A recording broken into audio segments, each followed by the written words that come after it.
नमस्कार। एक बार पुनः स्वागत है आप सभी लोगों का हमारे समृद्धि आईएएस के यूट्यूब चैनल पर और अब की बार मेंस पार सीरीज में, जिसके तहत आज हम जो है जीएस प्रश्न पत्र 4 से प्रश्न कराने वाले हैं।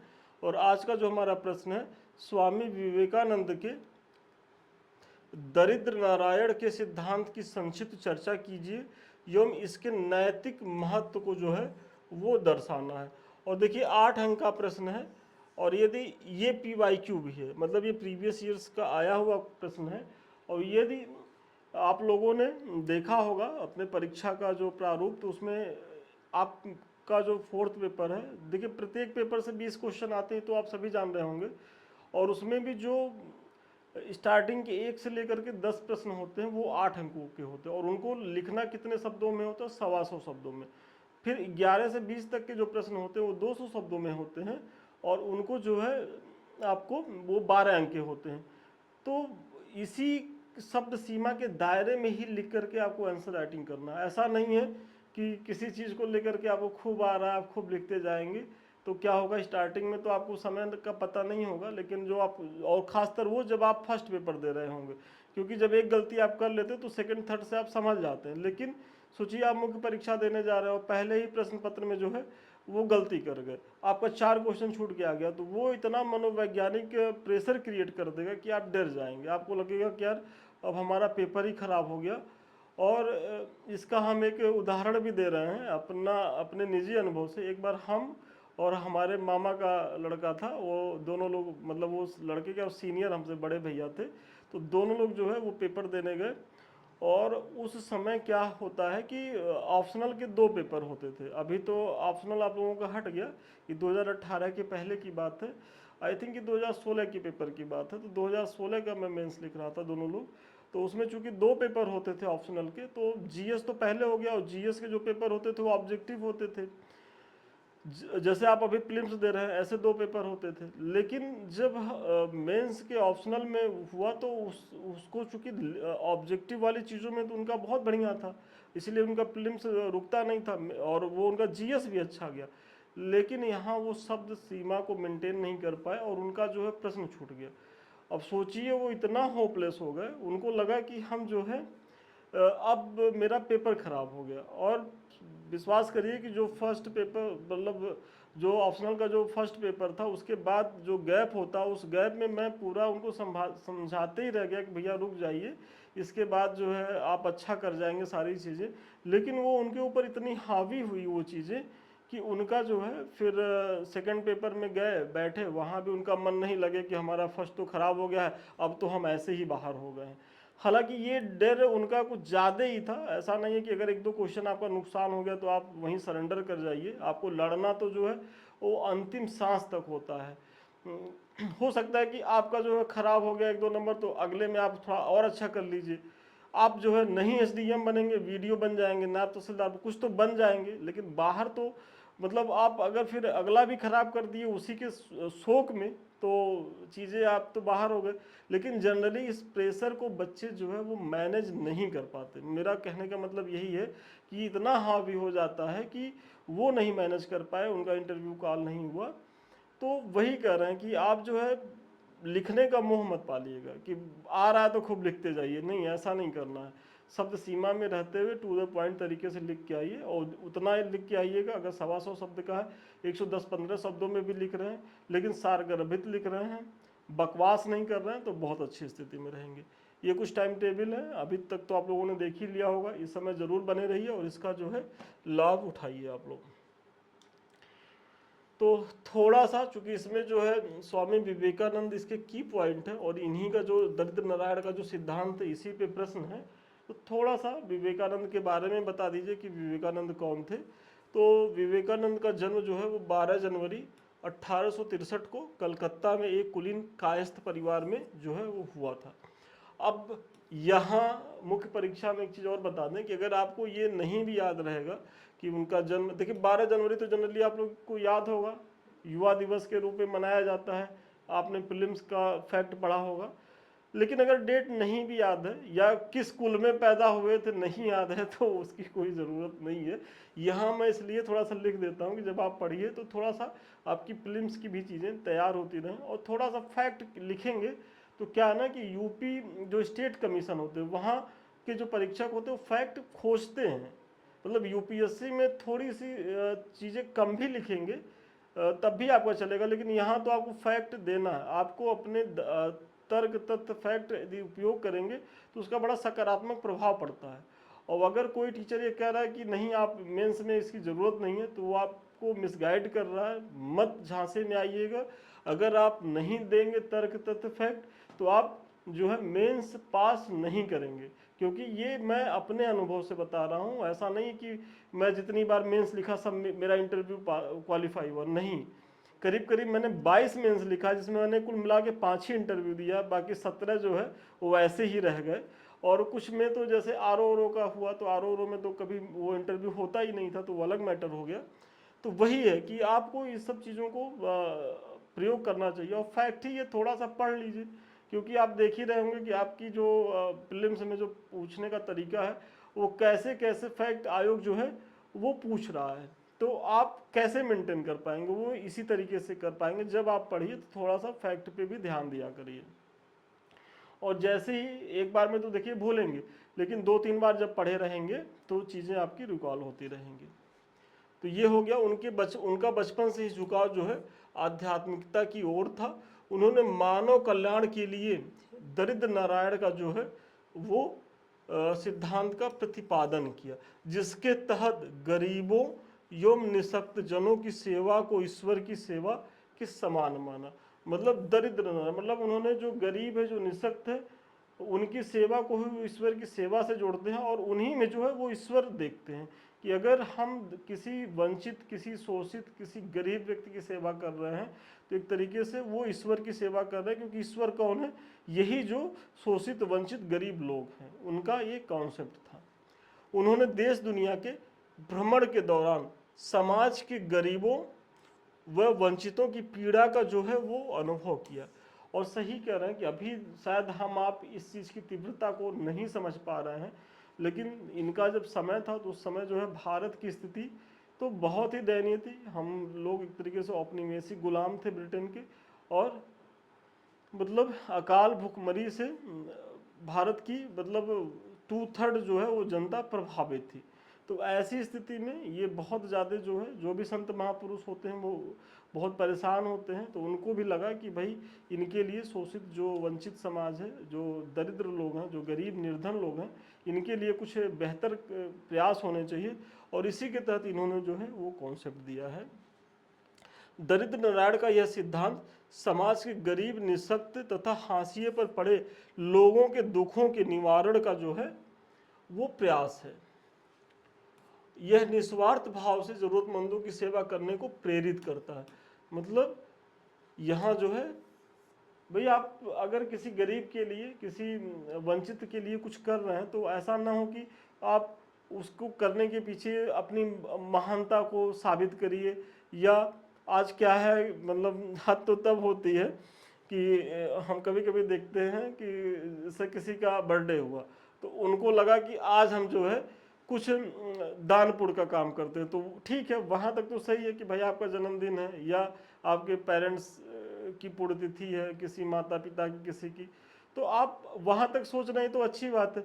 लेकिन हद तो तब हो जाती है कि जब आप किसी चैरिटी के तहत किसी अनाथालय में जाते हैं, किसी वृद्धाश्रम में जाते हैं या किसी हॉस्पिटल में जाते हैं और एक केला आप देते हैं, और उस केला को देने के चक्कर में 4 मतलब आपके परिवार के सभी लोग मतलब 5 लोग मिल करके एक केला पकड़ा रहे हैं, एक व्यक्ति मतलब जो निडी है उसको दे रहे हैं।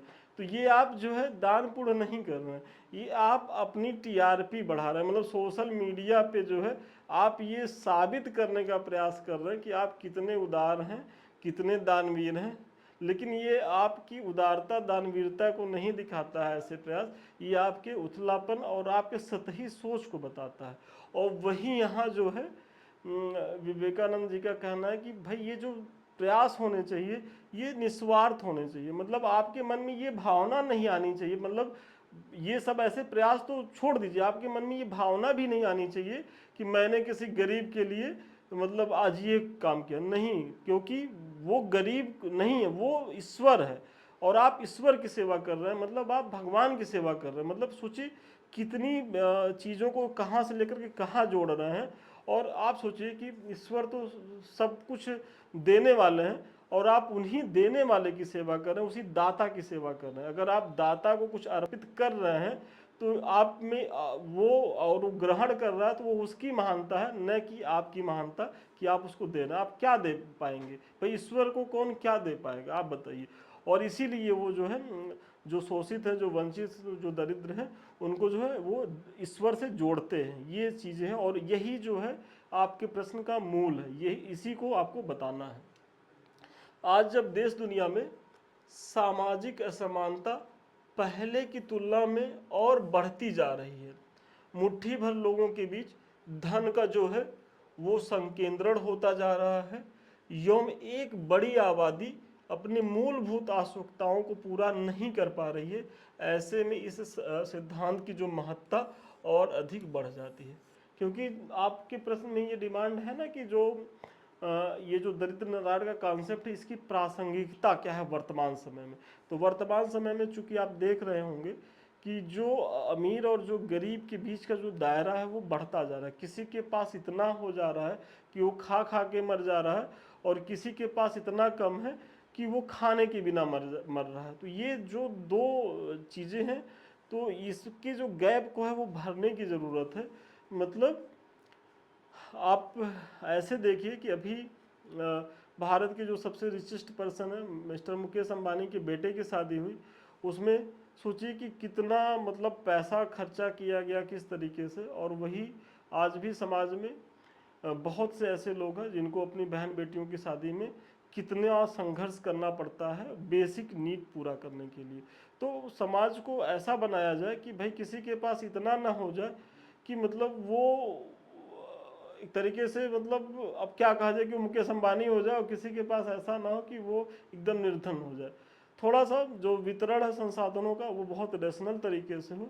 और ऐसे में जो है ये जो दरिद्र नारायण का जो कॉन्सेप्ट है, मतलब वो उन रिच लोगों से ये अपील करता है कि भाई ये जो धन संपत्ति है, तो आप इसका जो प्रयोग है केवल अपने स्वार्थों के लिए नहीं करिए, अपने हितों के लिए नहीं करिए, बल्कि इसका एक बड़ा हिस्सा जो है आप चैरिटी के लिए करिए। आप समाज में जो पिछड़े वर्ग हैं, पिछड़े लोग हैं, उनके उत्थान के लिए करिए। और बहुत से ऐसे जो इंडस्ट्रियलिस्ट हैं, जो बड़े बड़े उद्योगपति, वो कर भी रहे हैं। इसमें से अजीम प्रेम जी का नाम आप ले लीजिए। और इसमें सबसे खराब अगर परफॉर्मेंस है तो यही जो अपने मोटा भाई हैं मुकेश अंबानी हैं। सोचिए, कहने को तो सबसे रिचेस्ट हैं, लेकिन अगर इनकी दान वाली चीज़ें देखा जाए तो ये सबसे कम करते हैं। बल्कि वहीं अगर टाटा ग्रुप को देखा जाए तो वो भी काफ़ी प्रयास करता है मतलब शोषित वंचितों के लिए।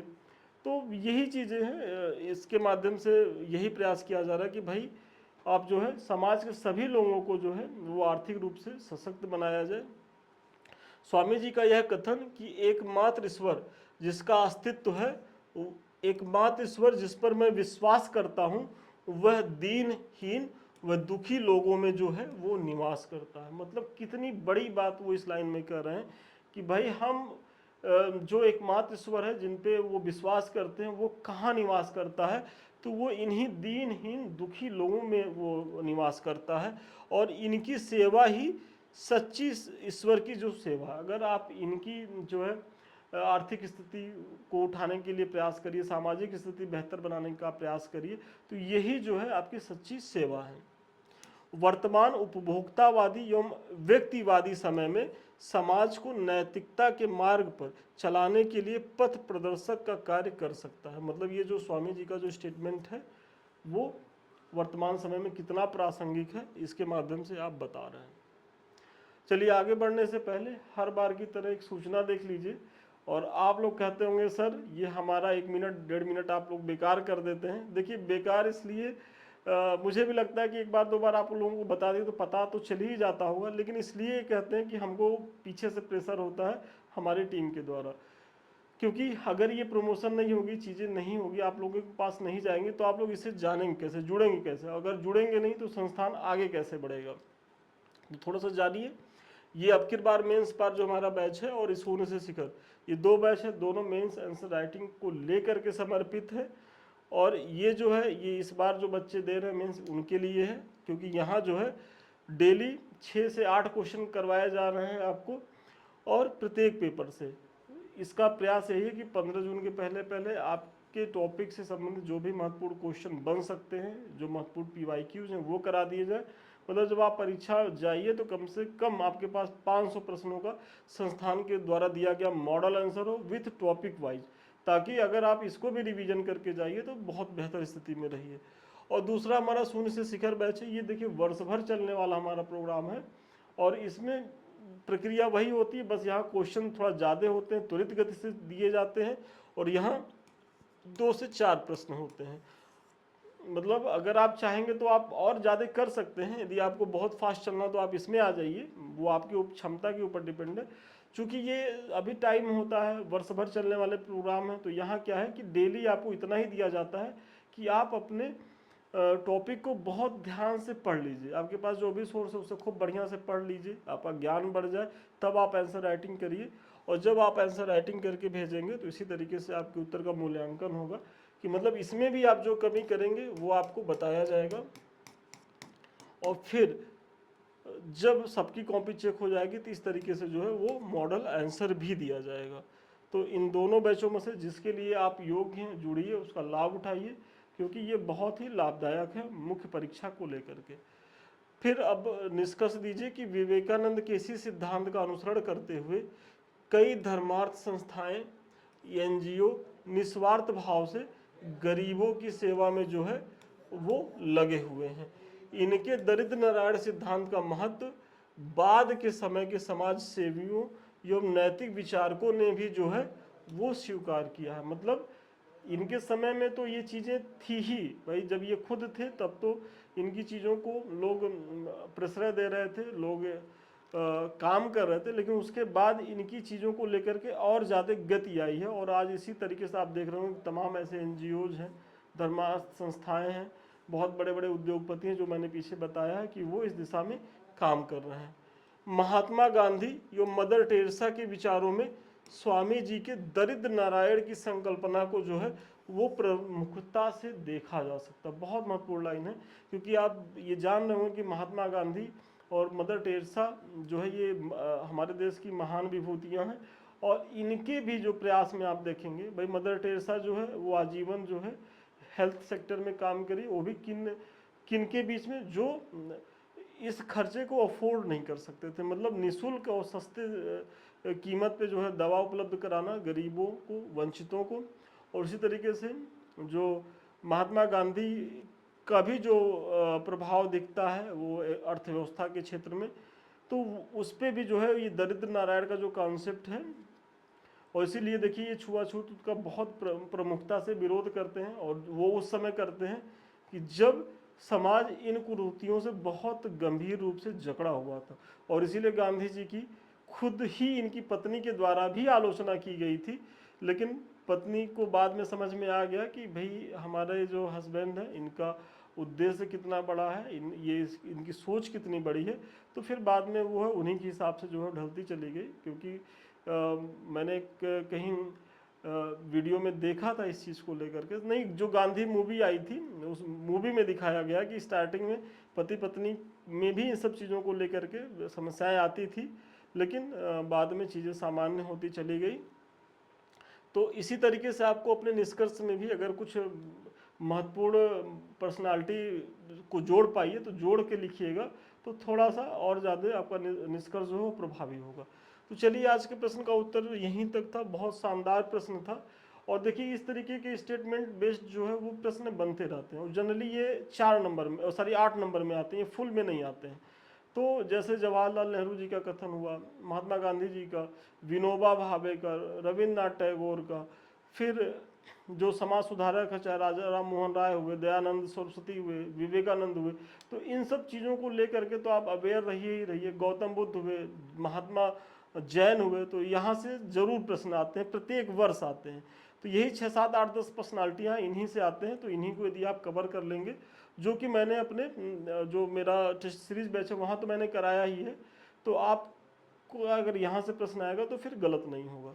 तो चलिए, ये कुछ हमारे लिंक्स हैं, इनको भी आप लोग जुड़िएगा। समृद्धि आईएएस का टेलीग्राम है, फिर समृद्धि आईएएस का यूट्यूब, जिससे अभी हम आप रूबरू हो रहे हैं, साथ ही साथ संदीप मिश्रा ऑफिशियल। तो इन्हें लाइक करिए, सब्सक्राइब करिए, शेयर करिए, आप ही के चैनल है और इन्हें आप ही को जो है वो आगे बढ़ाना है। अगर हमसे हमसे बात करना है या हमारे किसी बैच से जुड़ना है तो 7303307507 पे आप संपर्क कर सकते हैं। तो फिर मिलते हैं नए वीडियो में नए क्लास के साथ, तब तक के लिए धन्यवाद, शुभकामनाएं।